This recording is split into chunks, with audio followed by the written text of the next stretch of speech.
రష్యాపై Ukraine డ్రోన్ల దాడి. ఈ దాడిలో 24 మంది పౌరులు మృతి. రష్యా ఉక్రెయిన్ మధ్య ఉద్రిక్త పరిస్థితులు మళ్లీ పుంజుకుంటున్నాయి. తాజాగా రష్యాపై ఉక్రెయిన్ భారీ డ్రోన్ ఆపరేషన్ చేపట్టింది.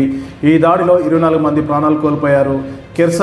కెర్సన్ ప్రాంతంలో హోటల్పై ఈ దాడి జరిగింది. ఈ దాడిలో 24 మంది మృతి చెందారు. కొత్త సంవత్సరం వేడుకల వేళ ఈ దాడి జరిగిందనేసి కెర్సన్ గవర్నర్ తెలిపారు.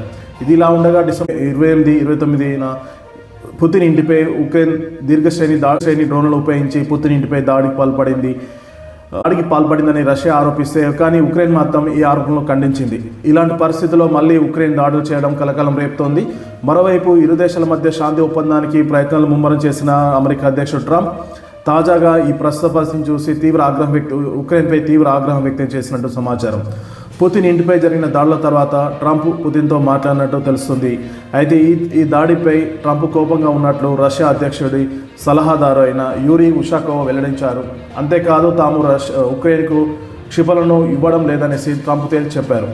ఉక్రెయిన్ 91 లాంగ్ రేంజ్ డ్రోన్లతో పుతిన్ ఇంటిపై దాడులకు పాల్పడినట్లు రష్యా విదేశాంగ మంత్రి సెర్గీ లావ్రోవ్ వెల్లడించారు.